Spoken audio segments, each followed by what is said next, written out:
Let's break down a fantastic middleweight matchup coming up at UFC Sacramento. Anthony "Fluffy" Hernandez versus Gregory "Robocop" Rodriguez. This is a fight between two completely different kinds of pressure fighters. On one side, you have Anthony Hernandez, one of the UFC's most relentless middleweights, whose game is built around pace, wrestling, clinch pressure, and submission threats. On the other, you have Gregory Rodriguez, one of the most dangerous knockout artists at 185 pounds, Brazilian Jiu-Jitsu black belt, who is more than willing to turn every fight into a war. Let's break it down.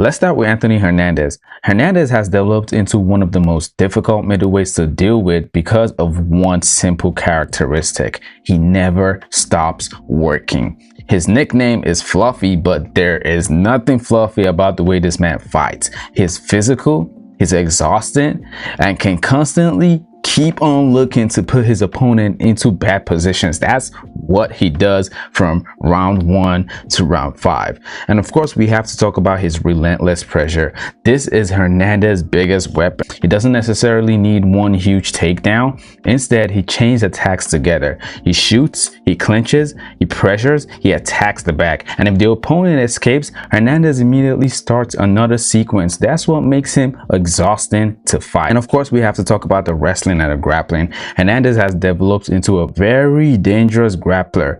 The numbers tell the story. He averages nearly 5.9 takedowns per 15 minutes, according to UFC statistics, and 60% of his career victories have come by submission.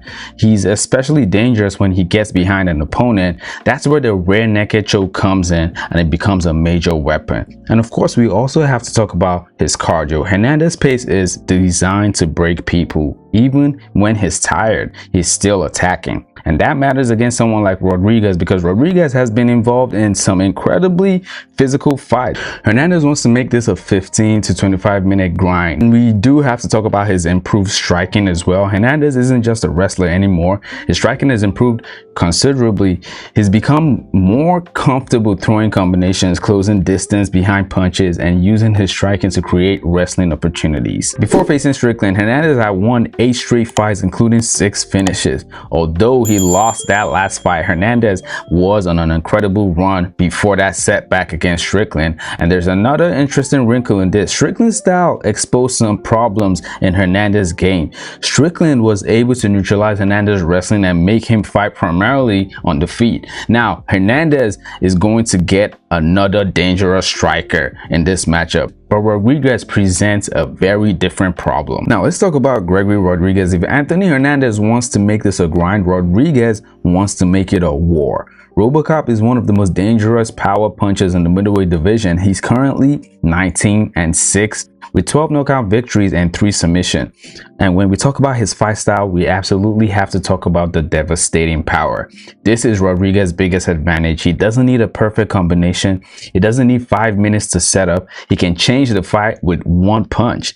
And his recent knockout against Bruno Ferreira and that's just a perfect example right there. Of course, we have to talk about his durability, which is there. Rodriguez is also extremely tough, right? He has a good chin, and sometimes that can be both a strength and weakness. He is willing to absorb shots, to give shots. He'll stand in the pocket and exchange. That's why his fights can become absolute wars. But against a fighter who throws as much as Hernandez, taking unnecessary damage could become a problem. But on the ground, Rodriguez does have some Brazilian Jiu-Jitsu. People sometimes forget this because of his knockout power, but Rodriguez is a Brazilian Jiu-Jitsu black belt. So if Hernandez takes him down, that doesn't mean Rodriguez can become helpless all of a sudden. He has submission wins of his own, and that's extremely important in this. And of course, we have to talk about his clinch. Rodriguez can be dangerous in the clinch as well. He's strong, physical, capable of creating space for short punches. If Hernandez gets careless trying to wrestle, Rodriguez could punish him with knees, hooks, short uppercuts. When you look at Rodriguez's last 5 fights, I mean, Rodriguez has won 3 straight since his loss to Jared Cannonier back in 2025. That was a huge upset, and the cardio played a part, honestly speaking, and that included his first round knockouts of Hernandez and Ferreira. That's a dangerous version of RoboCop coming into this fight, honestly speaking. And when it comes to the stylistic matchup, this is where things get really interesting, because both men are dangerous everywhere, but they want very different types of fights. When it comes to the pressure versus power, Anthony Hernandez has the pace, he has the wrestling, he has the clinch pressure, he has the cardio, he has the submissions. Rodriguez has the power, he has the boxing, he has the durability, Brazilian jiu-jitsu, explosiveness. Hernandez wants to make Rodriguez work. Rodriguez wants Hernandez to make one mistake. And if it comes to a wrestling type fight, which honestly speaking, I doubt it would, this might actually be the most important part of the fight. Hernandez is going to want to wrestle, but Rodriguez is not some striker who has no idea what to do on the ground. He is a legitimate grappler and he has good takedown defense. So Hernandez may have to work extremely hard to keep Rodriguez down, and that's important because every failed takedown attempt is going to cost energy. Now, if Rodriguez manages to keep this on the feet, this is where Rodriguez has the clearest advantage. Hernandez has improved considerably on the feet, but Rodriguez has much more dangerous power. That's just facts. The problem for Hernandez is that his style requires him to enter striking range. He has to get close enough to grab Rodriguez, and getting close to a fighter with Rodriguez's power is extremely dangerous.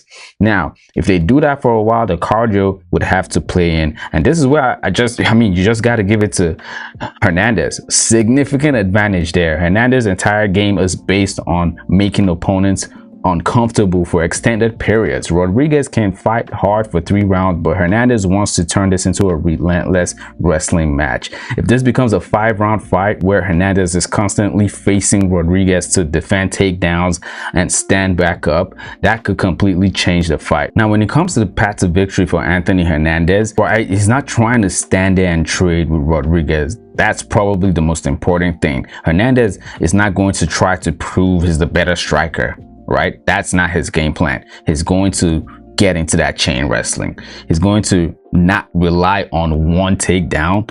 If the first attempt fails, immediately he's going to go to the next. Single leg, body lock, double leg, trips against the cage. He's just going to keep working, and he's going to try his best to make Rodriguez carry his weight. And this is huge, but he's going to try his best to put Rodriguez against the cage, make him defend, make him get back up, then take him down again. That's how Hernandez always drains the power out of his offense. That's what he always does. He's going to try to attack the body. If Hernandez gets Rodriguez tired, the submission opportunities become greater, and Hernandez has 9 career submission victories. I mean, if he gets the back, I'm watching out for a rare naked choke right away. For Rodriguez, the game plan is almost the opposite. He's going to try his best to make Hernandez pay for the entries. Every time Hernandez shoots or rushes forward, Rodriguez is going to try his best to make him pay. Uppercuts, knees, hooks, short elbows, any opportunity to land clean, he's going to take it, and he's going to try his best to keep the fight standing. The longer Rodriguez can keep this at striking range, the better, because that's where his power becomes his biggest factor, and he's going to attack that body of Anthony Hernandez. I think at this point it's kind of obvious he has a little weakness there. Fluffy, you know, no pun intended. If Hernandez wants to wrestle for 25 minutes, he's going to have to attack the body early, slow down that engine, and that's what he's going to try to do. And at the end of the day, if he gets to the ground, he needs to scramble back up, man. If Hernandez gets him down, Rodriguez cannot spend the entire round trying to hunt for submissions. He needs to get back on his feet. The longer he stays underneath Hernandez, the more the fight starts favoring Fluffy. The biggest X factor is Rodriguez's ability to defend the first wave of the wrestling. That's what this fight is going to come down to. If Rodriguez can stay upright and force Hernandez to fight on the feet, this becomes a very dangerous fight for Fluffy. But if Hernandez repeatedly gets Rodriguez down, that's when the fight would start slipping away. And in my opinion, it's a difficult fight to predict. Hernandez is the more relentless fighter, Rodriguez is the more dangerous puncher, and both men have legitimate finishing ability. Hernandez is also coming off his first loss in 9 fights, while Rodriguez enters on a 3-fight winning streak. But I think the biggest difference will come down to the pace.